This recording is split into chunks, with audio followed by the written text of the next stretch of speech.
ये बात उन दिनों की है जब बुद्ध आम्रवन में अपना समय व्यतीत कर रहे थे। इस समय तक बुद्ध की प्रसिद्धि दूर दूर तक फैल चुकी थी। बहुत दूर दूर से लोग अपनी चिंताओं और परेशानियों का समाधान खोजने बुद्ध के पास आते थे। ऐसे ही एक दिन जब बुद्ध आम्रवन में अपने शिष्यों को प्रवचन दे रहे थे तो एक अधेड़ उम्र का व्यक्ति अपने 20-21 वर्ष के पुत्र को अपने साथ लिए बुद्ध की तरफ चला आ रहा था। जब वे प्रवचन स्थल के पास पहुंच गए तो बुद्ध ने एक नजर उन पर डाली और इशारे से प्रवचन में बैठने के लिए कहा। जब प्रवचन समाप्त हो गया और सभी लोग वहां से चले गए तो बुद्ध ने उस व्यक्ति को अपने पास बुलाया और बैठने के लिए कहा। वहां चारों तरफ हरियाली छाई हुई थी, मौसम बहुत सुहाना था और तरह तरह के पक्षियों की आवाजें गूंज रही थी। ऐसा नजारा देखकर उस व्यक्ति को अंदर से असीम शांति महसूस हो रही थी। इसके बाद बुद्ध ने उस व्यक्ति से आने का कारण पूछा तो इस पर व्यक्ति ने कहा, हे तथागत, मैं 2 दिन की लंबी यात्रा करके अपने पुत्र को आपसे मिलवाने लाया हूं। ये मेरा इकलौता पुत्र है, पर यह हर समय थका थका रहता है। ऐसा लगता है जैसे इसके अंदर कोई जान ही नहीं है, कोई प्राण ही नहीं है। इसका स्वभाव भी काफी चिड़चिड़ा हो गया है। अगर हम इससे कुछ भी कहते हैं तो यह हमारी छोटी छोटी बातों पर गुस्सा हो जाता है। इसके देखने की क्षमता भी उम्र से पहले ही कमजोर हो गई है और इसके बाल भी सफेद पड़ने लगे हैं। इतनी कम उम्र में इतनी बड़ी उम्र का लगना, मुझे तो कुछ समझ नहीं आ रहा कि इसके साथ हो क्या रहा है। तथागत, मैं अपने पुत्र के स्वास्थ्य को लेकर बहुत चिंतित हूं। जब मैं अपने पुत्र को वैद्य जी के पास लेकर गया तो उन्होंने कुछ औषधि दी और कहा, अपने पुत्र को तनाव कम लेने के लिए कहो।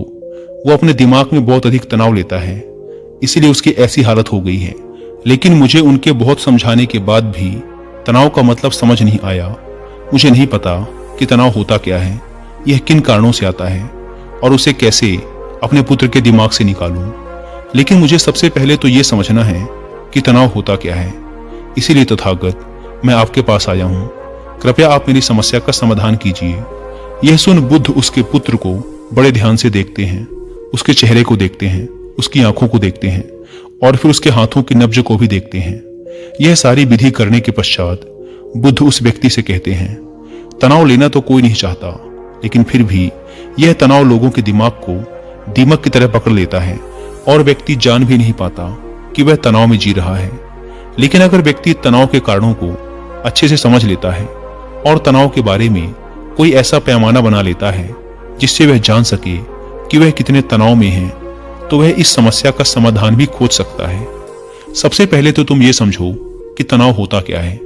जब भी कोई व्यक्ति कोई काम कर रहा होता है लेकिन उसका मन कहीं दूर भटक रहा होता है, कल्पनाओं में होता है, तो उसके शरीर और मन के बीच एक दूरी पैदा हो जाती है।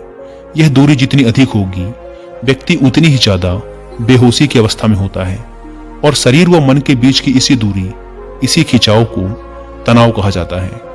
आखिर कोई पसंदीदा खेल खेलने के बाद व्यक्ति चुस्ती और प्रसन्नता से क्यों भर जाता है, जबकि उसने तो अपने शरीर को थकाया है। लेकिन समझने वाली बात यह है कि खेलते समय मन और शरीर एक साथ पूरी तरह से उस खेल में केंद्रित होते हैं, जिससे शरीर और मन के बीच दूरी पैदा नहीं होती और कोई तनाव पैदा नहीं होता। और अगर दिमाग में कोई तनाव था भी तो वो भी दूर हो जाता है। लेकिन इसके विपरीत जब हम कोई ऐसा काम करते हैं जो हमें पसंद नहीं, तो हमारा शरीर तो उस काम को कर रहा होता है, लेकिन हमारा मन कहीं दूर कल्पनाओं में भटक रहा होता है, जिससे शरीर और मन के बीच एक दूरी पैदा हो गई और तनाव ने जन्म ले लिया।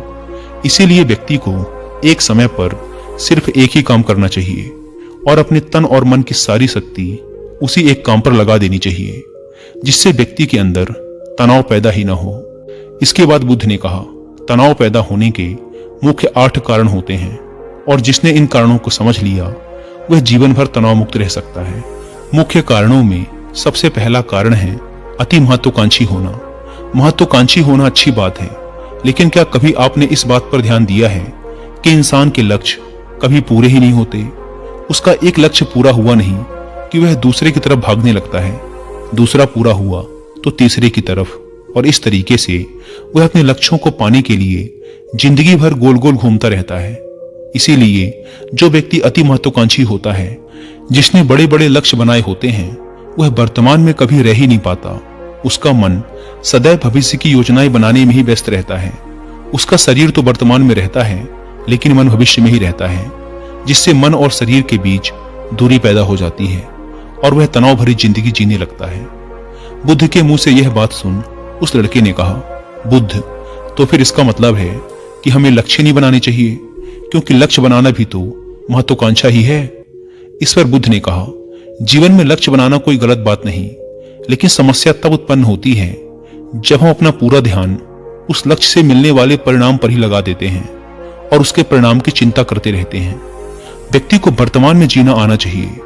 आप लक्ष्य बनाइए और उस लक्ष्य की प्राप्ति के लिए कड़ी मेहनत करिए, लेकिन साथ ही साथ आपको इस बात का भी ज्ञान होना चाहिए कि आप अभी वर्तमान में जी रहे हैं और वर्तमान ही सत्य है। बुद्ध ने आगे कहा, तनाव का दूसरा सबसे बड़ा कारण है ईर्ष्या। जब व्यक्ति ईर्ष्या और जलन से भर जाता है तो उसका मन अंदर से सड़ने लगता है। ईर्ष्या एक आंतरिक घाव है। आंतरिक घाव यानी मन का घाव। व्यक्ति के शरीर का घाव तो भर सकता है, लेकिन मन का घाव कभी नहीं भर सकता।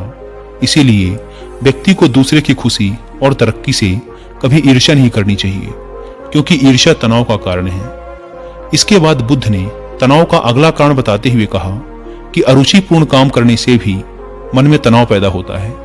जो काम करना हमें पसंद ही नहीं है, जिस काम में हमारी रुचि ही नहीं है, उस काम में हमारा मन लग ही नहीं पाएगा। हमारा शरीर तो वहीं बैठा रहेगा, लेकिन हमारा मन कल्पनाओं की उड़ान भरेगा, जिससे शरीर और मन के बीच दूरी पैदा हो जाती है और व्यक्ति तनावग्रस्त हो जाता है। इसीलिए इंसान को हमेशा अपनी रुचि के अनुसार ही कार्य करनी चाहिए। अगर व्यक्ति ने यह पता कर लिया कि उसे कौन सा काम करना पसंद है और वो उसी काम को अपने जीवन का लक्ष्य बना लेता है, तो फिर वो काम उसके लिए काम नहीं बल्कि खेल बन जाता है।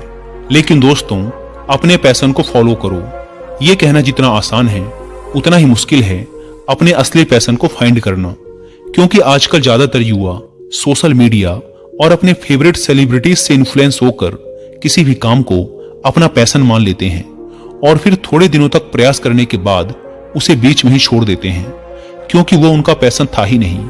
और इस तरीके से वो अपना बहुत सा कीमती समय और ऊर्जा बर्बाद कर देते हैं। बुद्ध ने कहा, तनाव का चौथा कारण होता है किसी दूसरे से अपेक्षा रखना। बुद्ध ने उस व्यक्ति की ओर इशारा करते हुए कहा, एक पिता होने के नाते तुम्हारी अपने पुत्र से बहुत सी अपेक्षाएं होंगी कि तुम्हारा पुत्र एक बहुत ही कामयाब इंसान बने, तुम्हारा नाम रोशन करे, जैसा तुम चाहते हो उस तरह का जीवन जिए, तुम्हारी हर बात माने। लेकिन क्या आज तक कभी किसी की सारी अपेक्षाएं पूरी हुई हैं? जब भी कोई व्यक्ति किसी दूसरे से कोई अपेक्षा रखने लगता है तो वो अनजाने में अपने लिए तनाव पैदा करने लगता है। जरा सोचो कि अगर तुम्हारा बेटा तुम्हारे अनुसार काम नहीं कर रहा और वो नहीं बन पा रहा जो तुम उसे बनाना चाहते हो, तो निश्चित रूप से तुम्हारे दिमाग को तनाव पकड़ लेगा। तुम तनाव से भरा जीवन जीना शुरू कर दोगे और इस तनाव के वश में आकर तुम ऐसा व्यवहार करोगे, ऐसी बातें करोगे कि तुम्हारा अपने पुत्र के साथ संबंध और भी खराब होता चला जाएगा। इसीलिए व्यक्ति को जितना हो सके उतनी कम अपेक्षाएं दूसरों से रखनी चाहिए, और अगर पूरी तरह से तनाव मुक्त रहना है तो दूसरों से अपेक्षा रखना ही बंद कर दो। इसके बाद बुद्ध ने कहा कि शारीरिक कष्ट भी इंसान के तनाव का एक कारण होता है।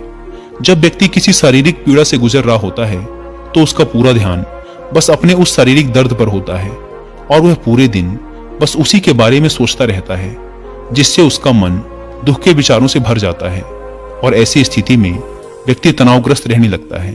यह सुन उस व्यक्ति ने कहा कि हे बुद्ध, शारीरिक दुख तो किसी भी व्यक्ति को हो सकता है, तो फिर क्या वह व्यक्ति जीवन भर तनाव में ही जिएगा? इसका जवाब देते हुए बुद्ध ने कहा कि इंसान को यह बात समझनी चाहिए कि हमारा जीवन दुखों का आधार है। जैसे जैसे हमारा जीवन आगे बढ़ता है, इसमें दुख आते हैं, बीमारियां आती हैं और फिर अंत में मृत्यु भी आती है। तो बीमारियां इंसान के जीवन का अभिन्न अंग है, कोई इनसे बच नहीं सकता। बस किसी किसी के जीवन में ये समय से पहले आ जाती हैं तो किसी के बाद में, पर आती सबको हैं। जब इंसान का मन इस बात को अच्छे से समझ लेगा तो फिर वह अपनी बीमारी के बारे में सोच सोच कर ज्यादा तनाव नहीं लेगा, क्योंकि ये हमारे जीवन का अभिन्न हिस्सा है। और इसके लिए व्यक्ति को शारीरिक रूप से भी अभ्यास करते रहना चाहिए। अपने जीवन में व्यायाम और स्वस्थ जीवन शैली को भी जगह देनी चाहिए ताकि उसका शरीर लंबे समय तक निरोगी रहकर सही से काम कर सके। तनाव का अगला कारण होता है अपनी योजनाओं को समझने के लिए समय न देना। कुछ लोगों के दिमाग में कोई विचार आया नहीं कि वो बिना सोचे समझे उस पर काम करना शुरू कर देते हैं, और जब उस काम में उन्हें असफलता मिलती है तो वो तनाव से भर जाते हैं, क्योंकि उन्होंने उस काम को शुरू करने से पहले उसके बारे में पूरी जानकारी इकट्ठा नहीं की थी। इंसान को कोई भी काम शुरू करने से पहले उसके अच्छे और बुरे परिणामों के बारे में ठीक से सोच विचार कर लेना चाहिए। इंसान को इस बारे में भी सोच लेना चाहिए कि अगर ये योजना सफल नहीं हुई तो फिर इसके बाद मैं क्या करूंगा। इसीलिए व्यक्ति को अपनी योजनाओं को ठीक से समझने के लिए पूरा समय देना चाहिए, ताकि बाद में उस योजना की वजह से तनाव पैदा ना हो। तनाव का 7वां सबसे बड़ा कारण होता है टाल मटोल करना, आज के काम को कल पर टालना। आप लोगों ने यह कहावत तो सुनी ही होगी कि आलस्य ही इंसान के शरीर का सबसे बड़ा शत्रु है। इंसान आलस्य की वजह से आज के काम को कल के लिए टाल देता है, और फिर काम को टालना उसकी आदत बन जाती है। काम को कल पर टालने वाले व्यक्ति का काम कभी भी समय पर पूरा नहीं हो पाता, और अगर किसी तरह से पूरा हो भी जाता है तो वह उतना अच्छा नहीं हो पाता जितना अच्छा उसे किया जा सकता था, और फिर ये बात व्यक्ति के अंदर तनाव पैदा करती है। लेकिन काम को टालना या काम को एकदम अंत समय पर करना एक आदत है, इसीलिए व्यक्ति ना चाहते हुए भी बार बार अपनी इस आदत का शिकार बन जाता है और काम को टालता रहता है। और फिर जब काम की समय सीमा पास आ जाती है तो वह तनाव से भरकर काम को पूरा करने का प्रयास करता है। इसीलिए तनाव मुक्त रहने के लिए व्यक्ति को काम को टालने की आदत छोड़नी पड़ेगी, और यह तभी संभव है जब व्यक्ति काम को समय से पहले खत्म करने का निश्चय करे। सबसे आखिरी और सबसे प्रमुख कारण जो तनाव का होता है वो है ज्यादा सोचना। लगातार सोचते रहना भी एक बीमारी है, और यह उस व्यक्ति में सबसे ज्यादा पाई जाती है जो कपोल कल्पनाएं करता है, जो अतीत की घटनाओं और भविष्य की बातों के बारे में सोचता रहता है, जो बेवजह के अनुमान लगाता रहता है। इसीलिए व्यक्ति को ज्यादा सोचने की आदत पर लगाम लगाना चाहिए। इसके लिए उसे जितना हो सके खुद को काम में व्यस्त रखना चाहिए, और हर दिन ध्यान का अभ्यास करने को अपने जीवन का हिस्सा बना लेना चाहिए। बुद्ध के मुंह से यह सारी बातें सुनकर उस व्यक्ति ने हाथ जोड़कर कहा, बुद्ध, मेरा पुत्र तो अभी मात्र 20 वर्ष का ही है, और इसमें अभी इतनी समझ भी नहीं है कि यह आपकी बताई सारी बातों का एक साथ पालन कर सके। आप कृपया करके तनाव मुक्त रहने का कोई आसान सा तरीका बता दें, जिससे मेरा बेटा उसका अनुसरण भी कर सके और तनाव मुक्त भी रह सके। उस व्यक्ति की यह प्रार्थना सुन बुद्ध ने कुछ सोचते हुए जवाब दिया, अगर तुम इतनी सारी बातों का पालन नहीं कर सकते तो इसके लिए एक बहुत ही आसान विधि है। तुम एक बार में एक काम को करने पर ध्यान लगाओ। तुम जो भी काम कर रहे हो उस समय पर सिर्फ उसी काम को करो, सिर्फ उस पर ही अपना पूरा ध्यान लगाओ। और अगर तुम्हारा मन इधर उधर भटक जाता है तो जैसे ही तुम्हें याद आए उसे वापस फिर उसी काम में लगा दो। यह सबसे आसान और अच्छा तरीका है तनाव मुक्त रहने का। जब तुम भोजन करो तो उस समय सिर्फ भोजन ही करो, उसके पूरे स्वाद का आनंद लो, उसे अनुभव करो। जब चलो तो अपना पूरा ध्यान सिर्फ चलने में लगा दो। इससे तुम्हारा मन और तुम्हारा शरीर दोनों एक जगह पर केंद्रित रहेंगे, दोनों के बीच दूरी पैदा नहीं होगी, जो कि तनाव का मुख्य कारण होती है। दोस्तों, आज की युवा पीढ़ी एक ही समय पर 2-2, 3-3 काम करने की आदी हो चुकी है, जैसे फोन पर बात करते हुए गाड़ी चलाना, खाना खाते हुए टीवी देखना या फोन चलाना। और फिर इनकी शिकायत रहती है कि मैं तनाव में जी रहा हूं, मेरा मन अशांत रहता है, मैं चिड़चिड़ा सा हो गया हूं। जब कोई व्यक्ति एक ही समय पर 3-3 काम करेगा तो तनाव पैदा होना तो स्वाभाविक है, क्योंकि दिमाग तो एक समय पर पूरा ध्यान लगाकर सिर्फ एक ही काम कर सकता है। पूर्ण रूप से एक ही समय पर 2 कामों पर ध्यान कभी नहीं लग सकता। इसीलिए जहां तक संभव हो सके एक समय पर सिर्फ एक ही काम करने का प्रयास करें, वो भी पूरे ध्यान के साथ। दोस्तों, आशा करता हूं कि आपको इस वीडियो से काफी कुछ सीखने को मिला होगा।